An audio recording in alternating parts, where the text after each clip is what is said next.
The scorching Arizona sun beat down mercilessly on Sarah Martinez's weathered pickup truck as it rumbled along the dusty desert road. In the back seat, her 8-year-old son Miguel lay unconscious, his small body burning with fever that had persisted for 3 weeks. The doctors in Phoenix had run every test imaginable, but the mysterious illness remained unnamed and untreatable. "Hold on, mijo," Sarah whispered, glancing at her son through the rearview mirror. Dark circles shadowed her eyes. She hadn't slept properly in days. Her calloused hands gripped the steering wheel tighter as she remembered the words of an old woman at the market. "There's a healer in the desert communities, traditional knowledge that hospitals don't understand." The road grew rougher as she ventured deeper into the reservation lands. Sarah's heart pounded with desperation and hope. She was a practical woman, a single mother who worked double shifts at the diner to make ends meet, but conventional medicine had failed her son. She was willing to try anything. As the truck crested a small hill, Sarah spotted something that made her blood run cold. In the distance, near a cluster of run-down buildings, she could see a small figure chained to a metal post under the blazing sun. No shelter, no water in sight. Sarah slammed on the brakes, dust swirling around the truck. Through the heat shimmer, she could make out a young Native American girl, maybe 16 or 17, slumped against the post. Her clothes were torn, her dark hair matted with dust and sweat. "What the hell?" Sarah muttered, her maternal instincts overriding any caution. She grabbed a water bottle from the cooler and jumped out of the truck. The girl looked up as Sarah approached, her dark eyes filled with a mixture of pain and defiance. Despite her obvious suffering, there was something unbroken about her spirit. "Who did this to you?"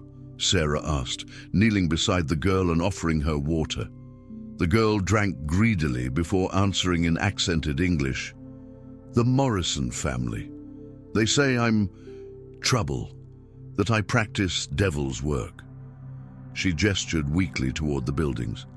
"They think chaining me here will teach me to be grateful for their charity." Sarah felt rage building in her chest. She had heard stories of abuse on the reservations, but seeing it firsthand was different. "What's your name?" "Ayana," the girl replied, which Sarah somehow knew meant eternal blossom in Apache. Without hesitation, Sarah began examining the heavy chains. "We're getting you out of here, now!" "You don't understand," Ayana said urgently. "They'll come after both of us. The Morrisons have connections." I don't care," Sarah interrupted, using a tire iron from her truck to work on the lock. "No one deserves this. No one." The chains fell away with a metallic clang that seemed to echo across the vast expanse of desert, reverberating off distant mesas and canyon walls. The sound was sharp and final, like the closing of a prison door in reverse.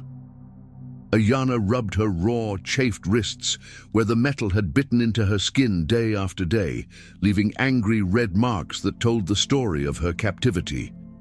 She struggled to stand on unsteady legs that had been cramped in the same position for hours, her muscles protesting with every movement. The desert sun beat down mercilessly, causing her to squint against the glare as she swayed slightly, her body remembering what freedom felt like.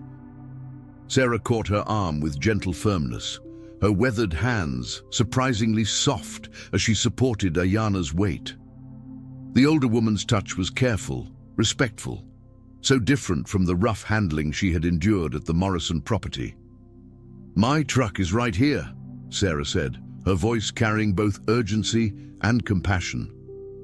She gestured toward the dusty Ford pickup parked nearby, its paint faded by years of desert sun and sandstorms. "I'll take you anywhere you want to go." Ayana looked toward the distant buildings of the Morrison Ranch, their weathered wood and corrugated metal roofs shimmering in the heat, like a mirage of her torment. Then she turned back to Sarah, her dark eyes taking in the woman's kind face. The worry lines etched deep around her eyes, the way she held herself with quiet strength. "Your son," she said quietly, her voice barely above a whisper as she noticed Miguel in the back seat of the truck. The boy was slumped against the window, his small face pale and drawn with illness, dark circles under his eyes making him look far older than his years. "He's very sick." Sarah's eyes filled with tears that she had been holding back for weeks, the weight of her desperation finally showing.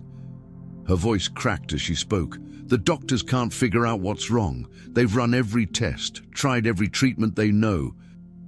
I was actually looking for someone who might know about traditional healing when I found you." She wiped at her eyes with the back of her hand, leaving streaks in the dust that had settled on her skin. "I heard there was a medicine woman in these parts, someone who knew the old ways." Ayana studied Miguel through the truck window, her expression growing thoughtful as she observed the subtle signs that Western medicine often missed. She noticed the particular pattern of his breathing, the way his fever seemed to rise and fall, the slight yellow tinge to his skin that spoke of toxins in his system. The fever pattern. It spikes in the evenings and drops just before dawn. The way his breathing sounds, that slight wheeze. I've seen this before. It's from contaminated water sources. The mining companies have been dumping chemicals upstream for years, and the runoff seeps into the groundwater. "You know what this is?" Sarah asked, hope creeping into her voice for the first time in weeks. She had been to 3 different hospitals, consulted with specialists, spent thousands of dollars on tests and treatments that yielded no answers. And here was this young woman, barely out of her teens, who could diagnose her son's condition with a simple observation. "My grandmother taught me about plants and remedies before she died," Ayana said, her voice carrying both pride and sadness. "She could read the signs that the land and water gave her, but I'll need to gather specific herbs from different elevations, and we'll need to get him somewhere safe first." She looked back toward the Morrison property, where dust clouds suggested vehicles were already beginning to search for her. "They'll notice I'm gone soon. Tom Morrison checks on me every few hours."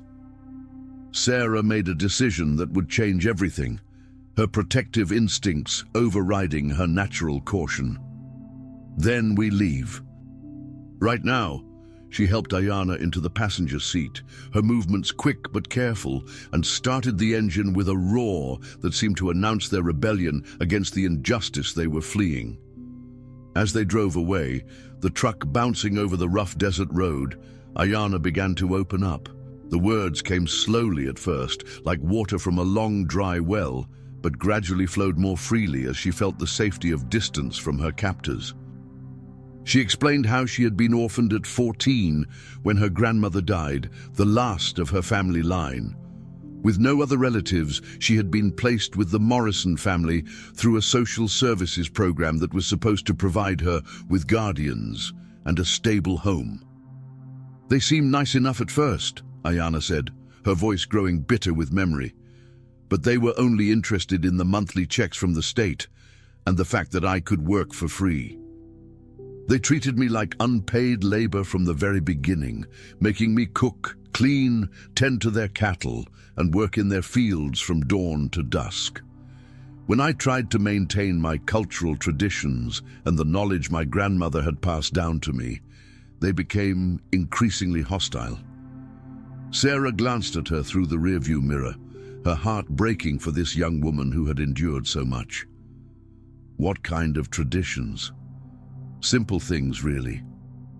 "I would gather herbs and make teas, pray to the 4 directions at sunrise, wear my grandmother's jewelry on special days. I tried to keep a small garden of traditional plants behind their house." Ayana's voice cracked slightly. "Tom Morrison plowed it under one day, said it was attracting snakes, but I know the real reason. He was afraid of anything he couldn't understand or control." "They called my grandmother's teachings witchcraft," Ayana continued, her hands clenching in her lap.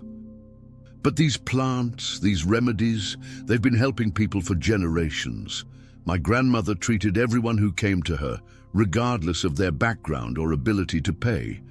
She helped white ranchers, Mexican farm workers, other native families. Western medicine doesn't have a monopoly on healing. Sarah glanced at her son in the back seat, who seemed to be breathing a little easier now that they were moving toward help. The hope in her chest was fragile, but it was there.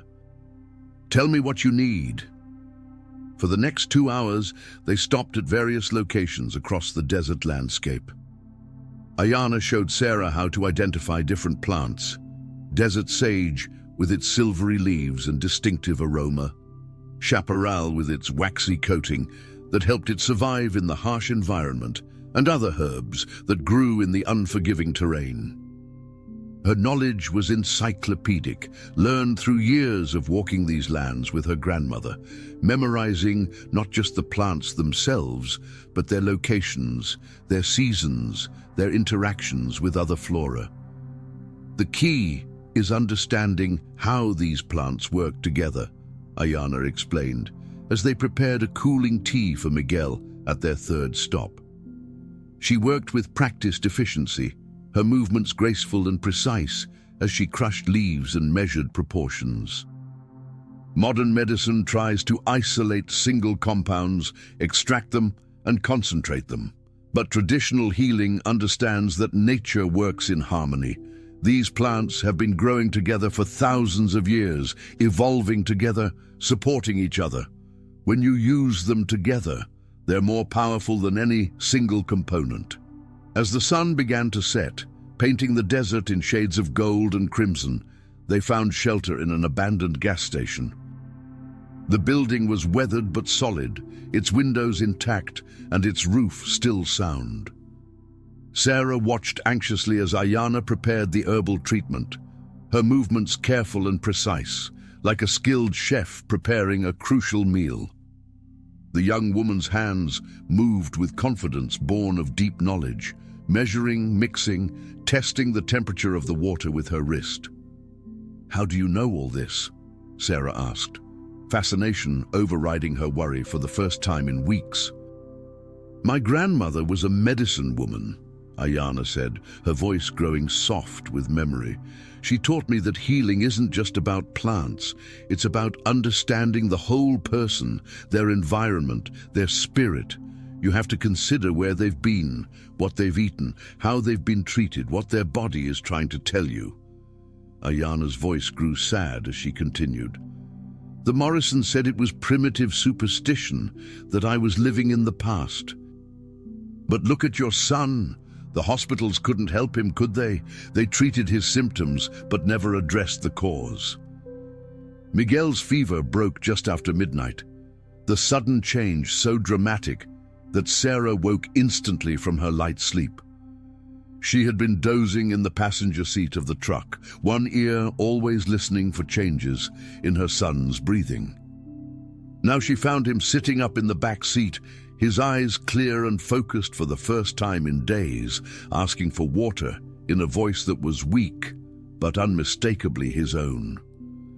Tears streamed down her face as she held him close, feeling the blessed coolness of his skin, the steadiness of his breathing.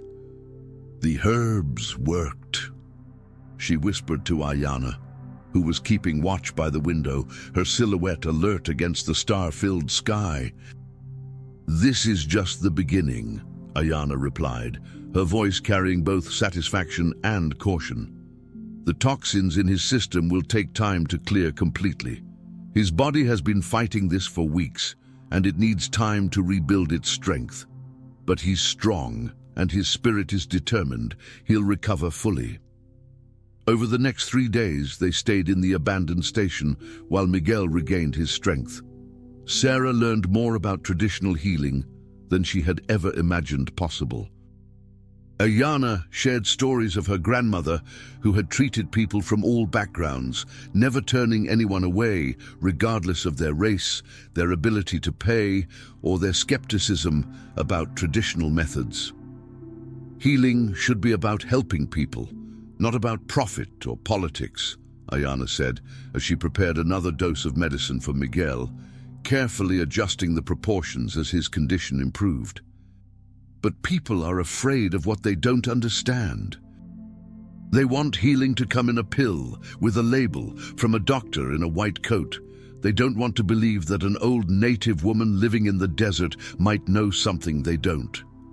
Their peaceful recovery was interrupted on the fourth morning when dust clouds appeared on the horizon, growing larger and more defined with each passing minute.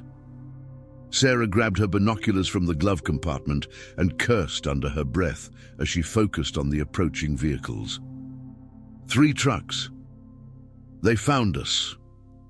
The Morrison family had indeed tracked them down, and they weren't alone. Sarah could see at least 8 men in total, some carrying what looked like rifles, others with what appeared to be tracking equipment. Tom Morrison's red pickup led the convoy, and Sarah could make out his distinctive cowboy hat and the aggressive way he drove, even from a distance. "They're not here to talk," Ayanna said grimly, her body tensing as she recognized the vehicles. "Tom Morrison has been trying to get me declared mentally incompetent so he can claim my grandmother's land as my legal guardian. The property has water rights, and there's talk of mineral deposits. If they find us together, they'll say I kidnapped your son, that I used some kind of primitive mind control or drugs on him." Sarah felt a familiar surge of protective anger, the same fierce emotion that had driven her to search for alternative healing when the doctors had failed her son. "Then we don't let them find us. Can you travel?" "I can do whatever it takes," Ayanna replied with determination, her dark eyes flashing with the same strength that had helped her survive years of captivity. They quickly packed their supplies, the remaining herbs carefully wrapped in cloth, water bottles, the few belongings they had managed to gather.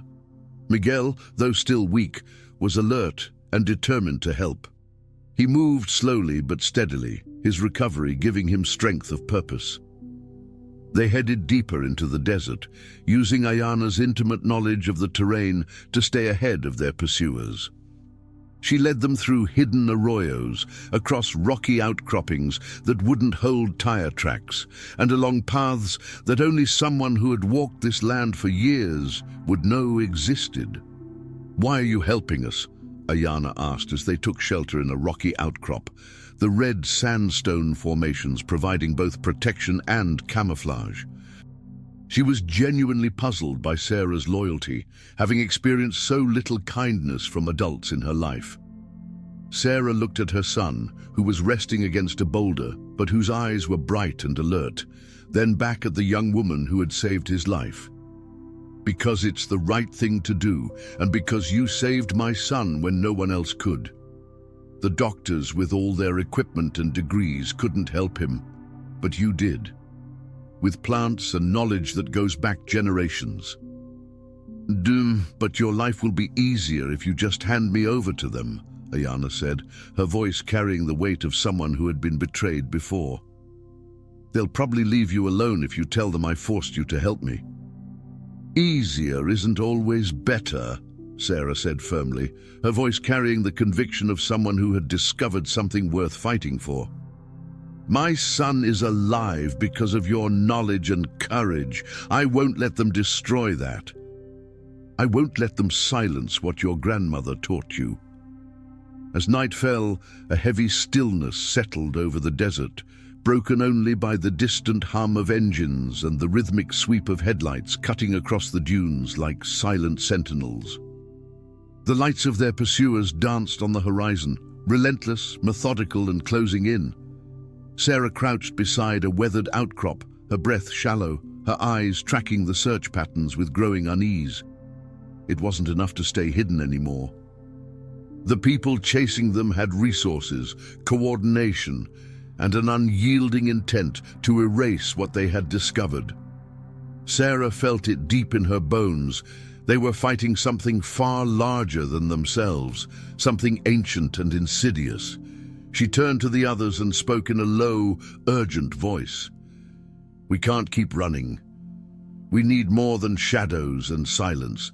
We need people who believe in what we're fighting for, who understand the value of what they're trying to bury." And the realization was sobering, but it sparked something fierce inside her. If they were to stand a chance, they would need allies, those brave enough to resist the manipulation of truth, to protect the ancient knowledge and the vulnerable souls it was meant to guide. Alone they were prey, but together they could become something stronger, a resistance. Sarah remembered the old woman from the market who had first told her about traditional healers, Elena Vasquez, with her weathered hands and knowing eyes that seemed to hold centuries of wisdom. Her voice had been gentle but firm when she spoke of the curanderas who still practiced the old ways, despite the modern world's dismissal of their knowledge. If anyone would understand the true value of Ayana's profound understanding of desert medicine, it would be her community, people who had never forgotten that healing came in many forms, not just from sterile hospital rooms and pharmaceutical companies. They made their way toward the town of White River, a small community nestled in the heart of Apache territory, where Sarah desperately hoped to find the help and sanctuary they so desperately needed. The journey was treacherous and exhausting. Miguel was still recovering from his mysterious illness, his small body still fragile despite Ayana's miraculous intervention, and they had to carefully avoid all main roads where the Morrison family might be searching for them with their pickup trucks and local connections. But Ayana's intimate knowledge of the desert proved invaluable once again, as she guided them through hidden arroyos and forgotten trails that her grandmother had shown her years ago, paths that most people would never notice, but that had served as lifelines for generations of her people. "Your grandmother would be so incredibly proud of you," Sarah told Ayana as they rested during the hottest part of the day, seeking shelter beneath an ancient mesquite tree whose gnarled branches provided blessed shade. The air shimmered with heat waves, and cicadas buzzed their endless desert song. "You've not only saved my son's life with your knowledge and skill, but you've also shown incredible courage in the face of unimaginable hardship." She always said that knowledge is only truly valuable if it's shared with others who need it, Ayana replied, her voice carrying the weight of generations of wisdom. Her dark eyes gazed across the endless expanse of desert, remembering her grandmother's patient teachings. Hiding from the Morrisons and living in fear won't help other people who desperately need healing. My grandmother didn't suffer to preserve this knowledge just so I could keep it locked away in my heart. Matudi. When they finally reached White River after 2 days of careful travel, Sarah was completely amazed by the immediate and overwhelming response from the community.